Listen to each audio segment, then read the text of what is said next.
दोस्तों नमस्कार। बीनिया संजय से मैं कौशल तिवारी। आर्थिक मोर्चे पर पूरी तरीके से फेल हो चुकी मोदी सरकार के लिए क्या आने वाले दिन और भी मुसीबत भरे होंगे? क्या 2024 की तैयारी में लगी भाजपा को लगातार एक के बाद एक झटका मिल रहा है? भारत जोड़ो यात्रा ने जिस तरीके से मोदी सरकार को झटका दिया है या भाजपा को झटका दिया है, वह अभी उससे उबर भी नहीं पाई थी कि एक दलित नेता मल्लिकार्जुन खड़गे को अध्यक्ष बनाकर कांग्रेस ने दूसरा प्रहार कर दिया।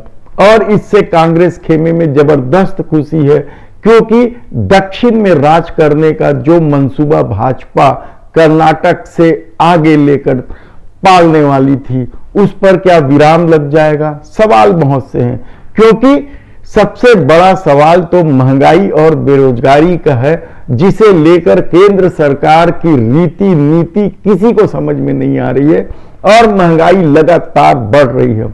रिजर्व बैंक हैरान और परेशान है। उसने रेपो दर पे भी वृद्धि कर दी है, जिसकी वजह से बैंकों की हालत खराब होने लगी है। विदेशी मुद्रा भंडार लगातार कम होते जा रहा है और हालत यह है कि देश का आम आदमी कैसे अच्छे से जिंदगी जिए, इसे लेकर सरकार के पास कोई योजना नहीं है।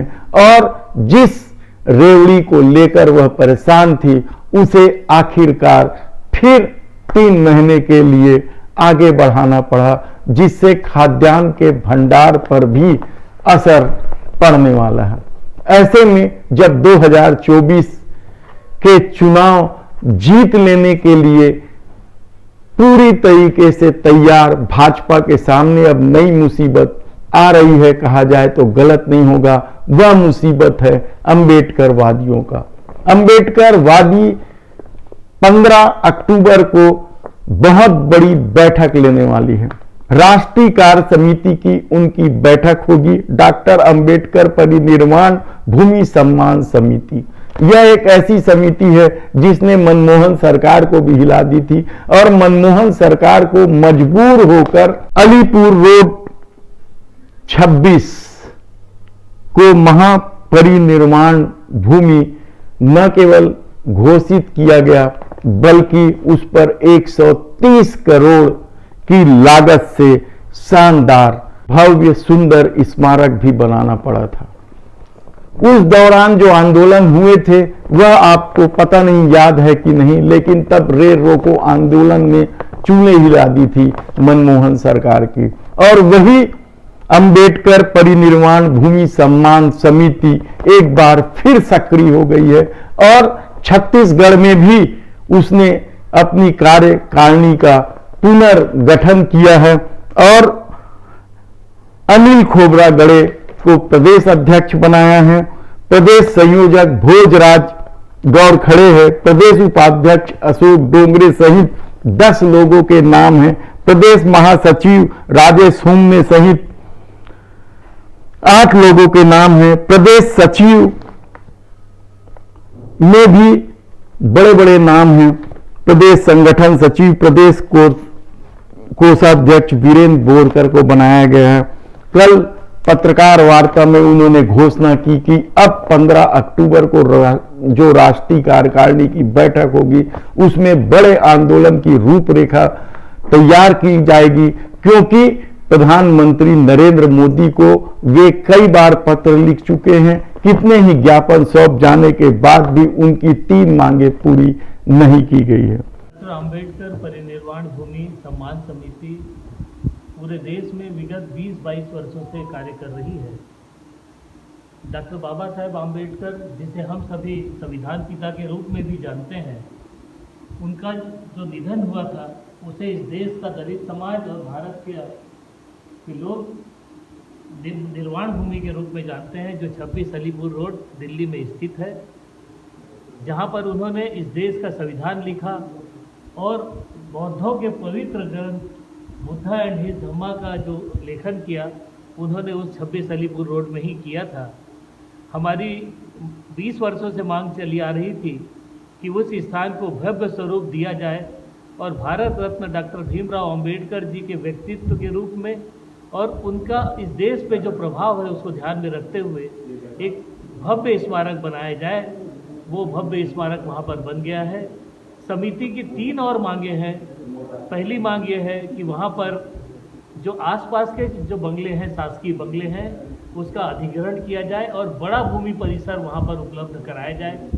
दूसरी मांग थी, जैसा आप सभी लोग जानते हैं कि इस देश में महात्मा गांधी की समाधि, जिसे हम लोग राजघाट के नाम से जानते हैं, जो विदेशी राजनयिक वहाँ पर आते हैं वो वहाँ पर फूल चढ़ाने, अगरबत्ती जलाने के लिए उनको सरकार ले जाती है। एक ऐसा ही एक डॉक्टर भीमराव अंबेडकर जी बाबा साहेब की जो निर्वाण भूमि है, मृत्यु स्थली है, वहाँ पर भी सरकार बनाए ताकि जो भी विदेशी राजनयिक वहाँ बाहर से आए, विदेशों से आए, वो वहाँ पर जाकर उनको अपने श्रद्धा सुमन अर्पित करें। एक और महत्वपूर्ण मांग जो समिति की है, हम सरकार से मांग कर रहे हैं कि बाबा साहेब की जो मृत्यु स्थली है, निर्वाण भूमि है, उसे विश्व धरोहर का दर्जा दिया जाए। उनकी प्रमुख रूप से 3 मांगे जो है, महापरिनिर्वाण भूमि के आसपास के बंगलों को खाली कराकर, सरकारी बंगलों को खाली कराकर इसे विस्तार दिया जाए और दूसरे स्मारकों की तरह और भी खूबसूरत बनाया जाए। महात्मा गांधी की समाधि राजघाट जैसा दर्जा इस महापरिनिर्वाण भूमि को भी प्राप्त हो, यह भी उनकी मांग है और इसे विश्व धरोहर घोषित किया जाए। ये प्रमुख 3 मांगे हैं। इसके अलावा राज्य सरकार से भी, छत्तीसगढ़ के भूपेश सरकार से भी उनकी मांग है, जिसके तहत विधानसभा परिसर में डॉक्टर भीमराव अंबेडकर की आदमकद प्रतिमा, छत्तीसगढ़ के स्वप्नदृष्टा खूबचंद बघेल, वीर नारायण सिंह और गुरु घासीदास बाबा की भी आदमकद प्रतिमा स्थापित विधानसभा परिषद में की जाए। यह मांग उन्होंने छत्तीसगढ़ के मुख्यमंत्री भूपेश बघेल से की है। इस पूरे पत्रकार वार्ता में पदाधिकारियों के से तेवर सख्त थे।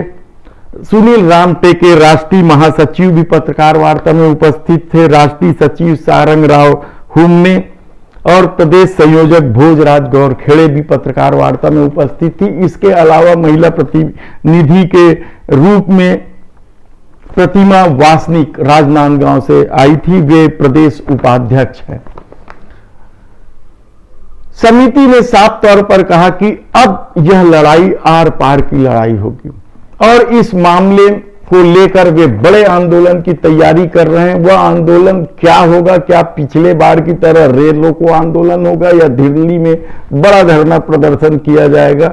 यह एक अलग बात है, क्योंकि रणनीति बनी नहीं है और रणनीति बनने के बाद जब बड़ा आंदोलन शुरू होगा तो बहुत बड़ी संख्या में दलित वर्ग जुड़ेंगे।